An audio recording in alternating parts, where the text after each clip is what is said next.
Good evening, class.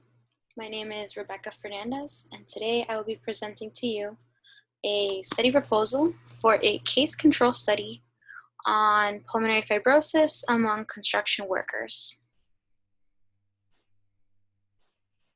Let's begin by taking a look at our research questions.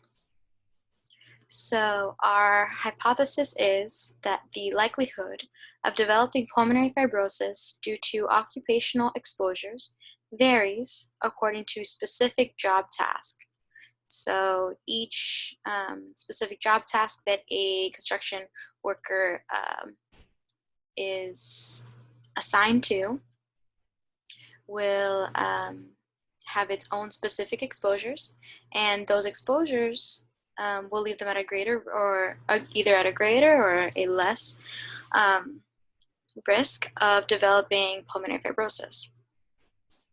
The goal here is to identify the chemical exposures associated with construction work that pose the greatest threat to respiratory health. The objective is to analyze the relationship between magnitude of exposure and disease onset. And the specific aim is to establish which specific job task leaves construction workers with the greatest likelihood of developing pulmonary fibrosis.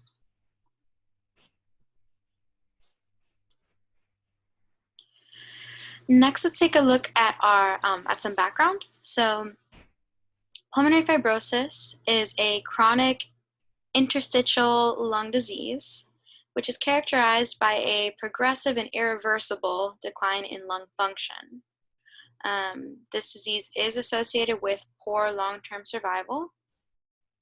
So it is a very serious disease, and it has been, the diagnosis of this disease has been increasing over the last decade or so.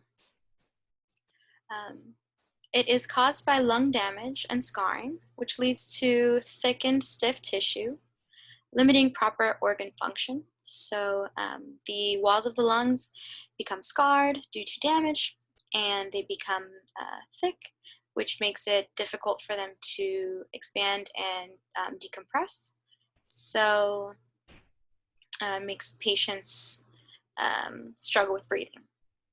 The incidence rate in the United States is about 6.8 per 100,000 persons, which makes this disease very rare in the United States.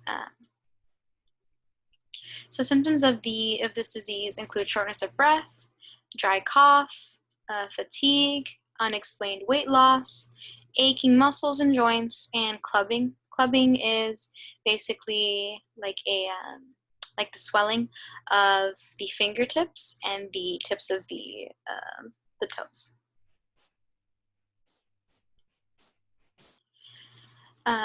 So next we'll talk a little bit about our literature review. So here are some pretty interesting studies that inspired me to start this study. So let's begin with the first study, which is the importance of past occupation exposures and the rising incidence of idiopathic pulmonary fibrosis in the United Kingdom. The main finding of the study, or the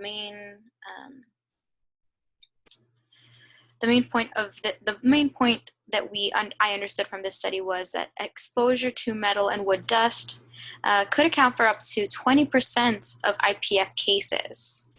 So IPF is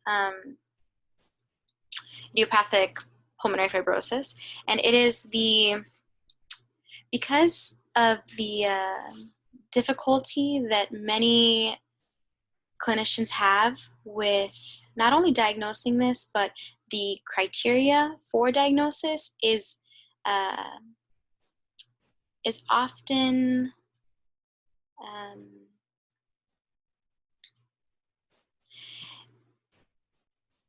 it's very general. So because of that, a lot of clinicians either struggle diagnosing patients with this disease, and another point is that Previously, IPF patients who had exposure to occupational exposures or environmental exposures that were hazardous could not be diagnosed with IPF, and that is something that has changed in recent years.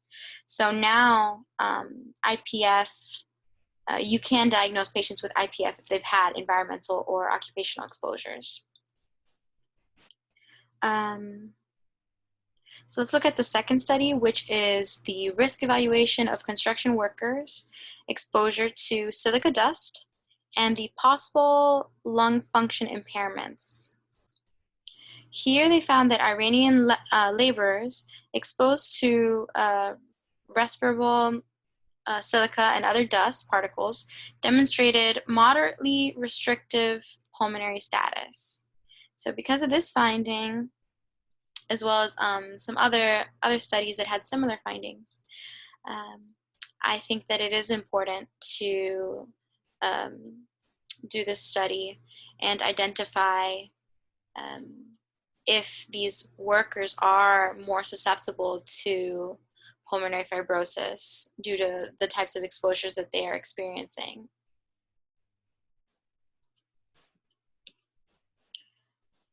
The study design that we will be using is a case control study. And this is ideal because pulmonary fibrosis is a rare disease. The study design is also considered to be less expensive, and it's going to be it'll be shorter, easier to conduct when compared to other designs. The majority of their patients obviously will not have the disease because it is so rare, so they will be considered as controls, which is good for our analysis. And past exposure can be easily determined by investigating the job tasks among cases. So past exposure is important because we need to know what specific agents these workers were exposed to in order to identify the causal relationship or the correlation between exposure and outcome, exposure and pulmonary fibrosis.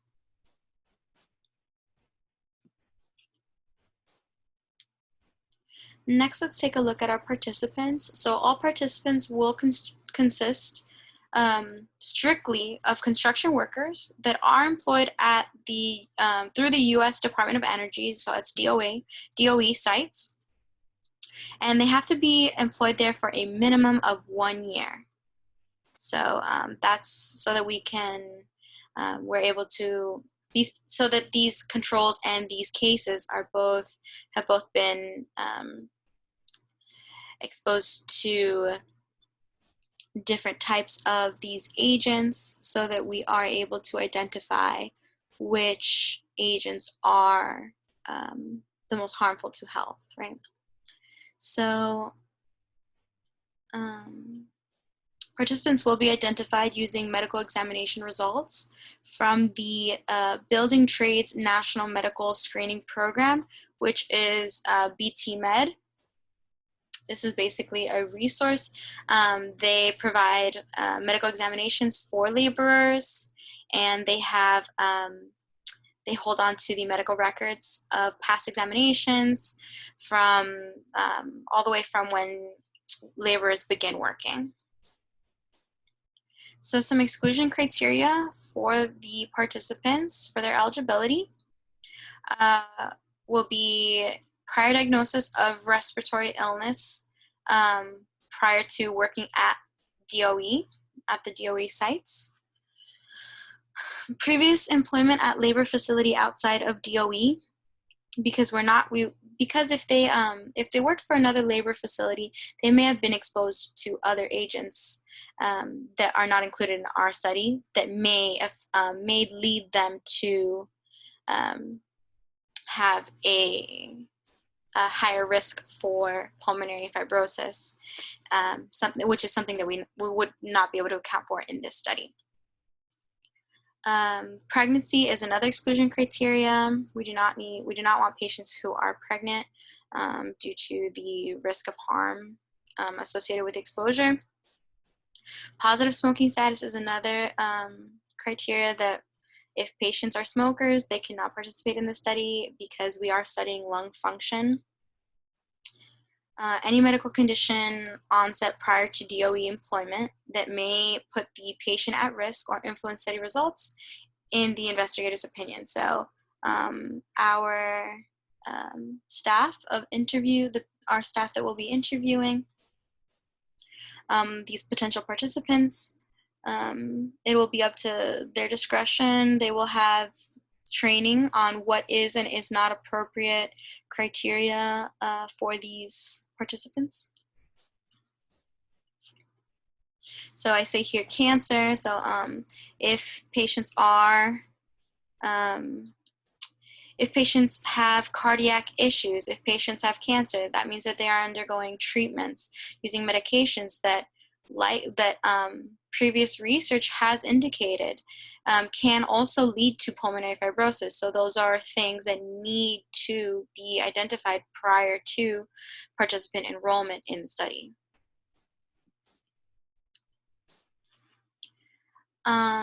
So the sampling that will be implemented here is incidence density sampling.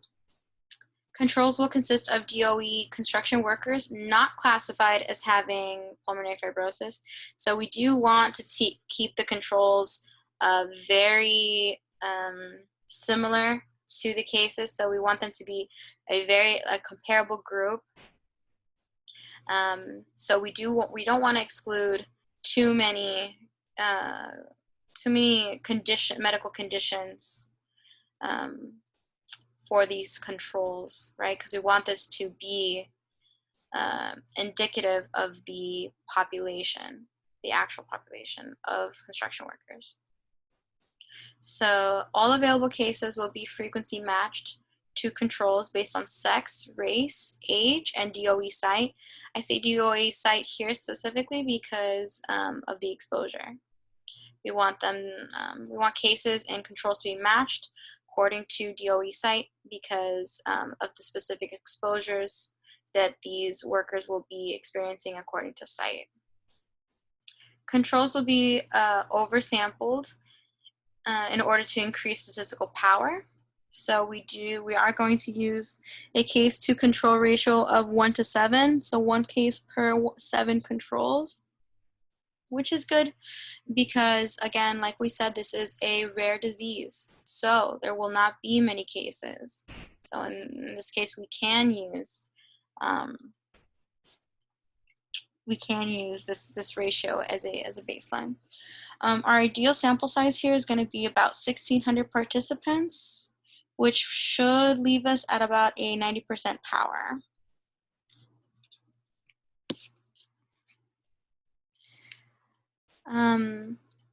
Next, we're going to talk about measurements.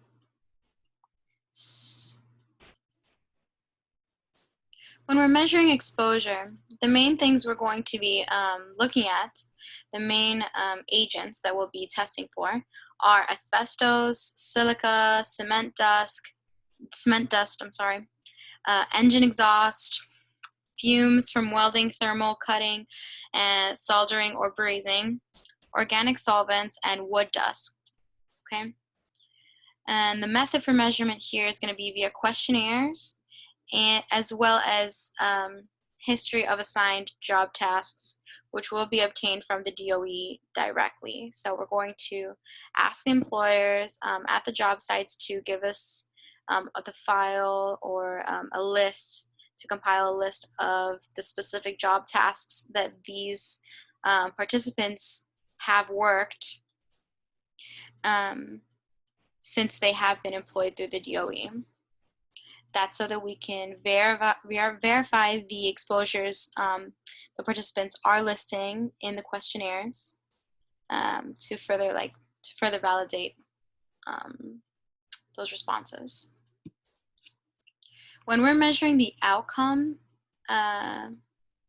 we're going to know the disease status for each participant because that will be one of the criteria for entering the study, whether they are cases or whether they are controls. And for participants to qualify as cases, they will need a confirmed diagnosis of pulmonary fibrosis by BT Med. And if disease is suspected at baseline, diagnosis will be confirmed via chest imaging, pulmonary function tests, oxygen desaturation study, as well as blood testing.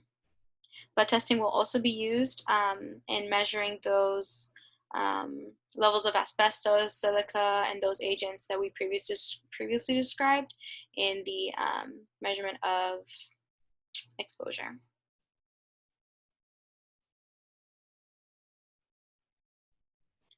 Okay, next let's talk about data collection. So at the beginning of our study, there will be a required baseline respiratory examination, which will be conducted by BT Med. This will consist of basically 3 tests, which will be the respiratory history and symptom questionnaire. That's just the initial examination. And then the posterior anterior chest radiography, and which is like an X-ray, and finally spirometry. As previously stated, we will be using questionnaires, so each participant will be required to fill out the questionnaire at the beginning of the study on what their job tasks have been since they have been employed through the DOE, what exposures they feel they have. They will be provided a list of exposures, and they will be required to select which exposures they have had contact with. And for the exposures that they have had contact with, they will be asked to designate how long they were exposed. So if they were assigned to this job for 1 week and they were exposed to wood dust for that week, we need to know the duration of exposure, etc. And as well as respiratory health. So we need these patients to be healthy if they're in the controls, relatively healthy when it comes to respiratory health, and if they have any prior conditions that were not specified in the exclusion criteria, then we need to know about those. DOE records of assigned job sites and tasks, as I said, those will be obtained from the DOE directly. Data collectors will be trained on participant interview conduction. That's to ensure that the data collection is obtained properly. And all personnel involved in data collection, entry, and analysis will be trained on the BT Med resource. So that's so that they can, because we will have access to BT Med and all of their the medical history concerning for our participants.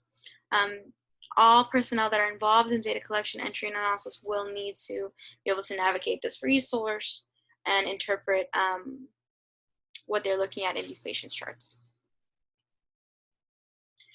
Next, let's look at analysis. So in our analysis stage, cases and controls are going to be compared based on demographic characteristics, health status variables, spirometry, and chest X-ray readings. Not listed here, that also will be one of the comparisons is going to be cases and controls should also be compared according to job task. So the statistical testing that will be used for data analysis will be adjusted odds ratio, variance of odds ratio via ANOVA, logistic regression model, as well as statistical significance. Obviously, we'll be using p-value.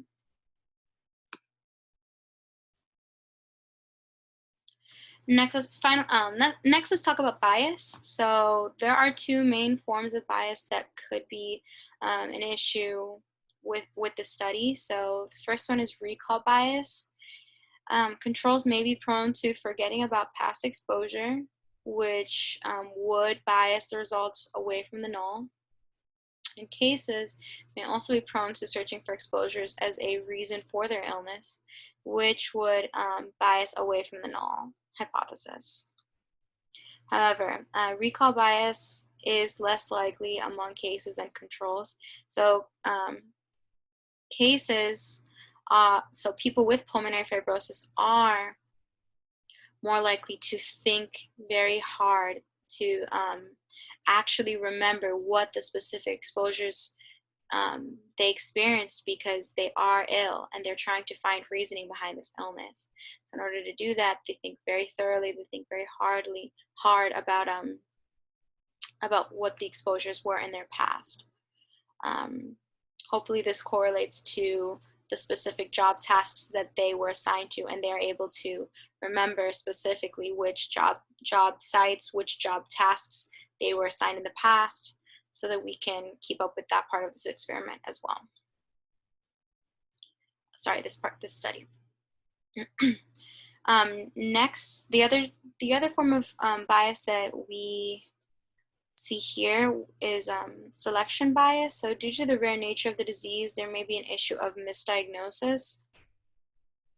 Controls selected for not having disease may actually have the disease, biasing results towards the null.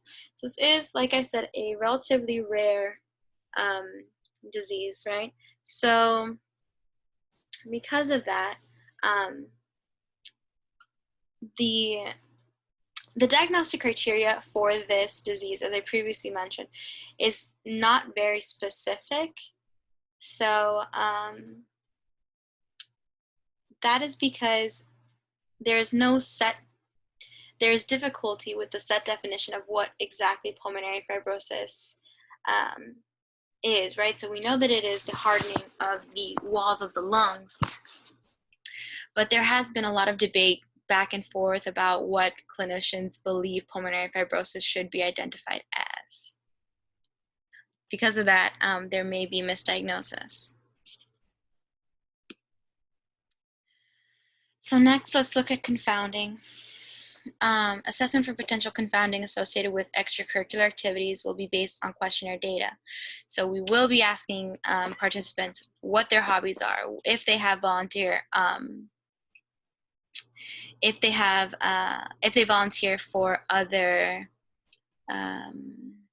organizations that may expose them to hazardous chemicals,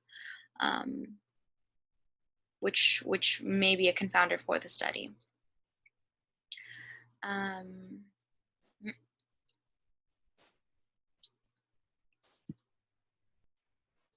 Some of these construction workers, through previous literature, I found that some construction workers are often volunteers at,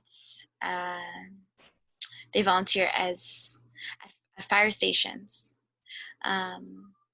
and places like this do come with a certain amount of exposure that needs to be taken into consideration. Even simple tasks such as gardening, exposure to pesticides, things like that, those are things that need to be taken into consideration for the study as potential confounders. So, sorry about that. Confounders will be identified by comparing crude and adjusted odds ratios. So a greater than 10% change between the crude and the adjusted measure will be used to identify these variables as confounders. Potential confounders will be prevented via individual matching in the design stage, and potential confounders will be controlled in the analysis stage via adjustment in the analysis and logistic regression modeling for the VDGF exposure.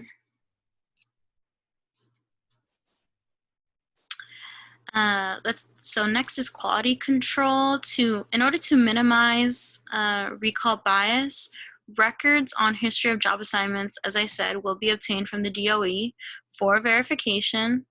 this is very important because this is a main part of this study. It's one of our aims for the study to be able to identify the relationship between the worker, their assigned job task, and their exposure, and their likelihood of developing pulmonary fibrosis. So to minimize selection bias, there are a few measures that we will be taking. So first, it's sampling of cases and controls, which will be conducted in the same manner for the cases and the controls. Next is matching. So as I said, we will be matching cases and controls according to age, sex, race, etc. Next, after that is the case group, is that the case groups will be compared to more than one control group, as we said, using a 1.1 to 7 ratio. Use of BT-Med registry is important to reduce the selection bias because it is a reliable resource. And because of that, we shouldn't have any issues, or we can limit the issues associated with misdiagnosis or medical history that patients may have forgotten to let us know about in questionnaires, etc. Incidence cases are being used instead of prevalent cases, which is also an important part in which will also help us really reduce the selection bias. Furthermore, to reduce effects of any dichotomous measurement errors, concordance will be implemented via calculation of confidence intervals. Public health impact. So finally, we need to establish how our study is going to impact the world of public health. So it hopefully the results of the study will help us, the publication of the study will help us raise awareness about the myriad of hazardous chemicals that these construction workers are being exposed to. A lot of time we are forgetting about this aspect, this field of workers. A lot of focus has shifted to healthcare workers, especially recently with the outbreak in COVID, etc. The other impact that we are hoping for is policy implementation. So we need more, we're going to, as a result of the study, for more serious policy implementation will be needed that limits the exposure of laborers to these hazardous agents. We also need to implement stricter regulations on routine medical examinations for workers with the specific job tasks that leave them at the highest risk of getting pulmonary fibrosis. Finally, we are looking for stricter guidelines on personal protective equipment for construction workers. So we need to better equip these workers to face these exposures.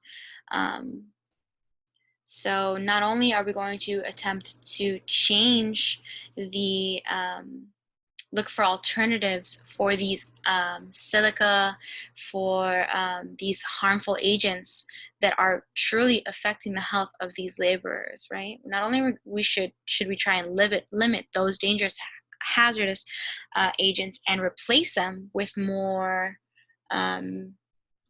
with just alternate agents, but we also need to better equip our workers so that if they do have to be exposed to these agents, to these hazardous exposures, that they are equipped, that they are ready to face these exposures, and they are protected. These are my references. I thank you guys so much for listening to my proposal. I hope I was able to, I hope everyone was able to learn something important about these hazardous exposures that these construction workers are experiencing, and I hope I was able to raise a little bit of awareness about this issue. Thank you so much. Have a nice evening.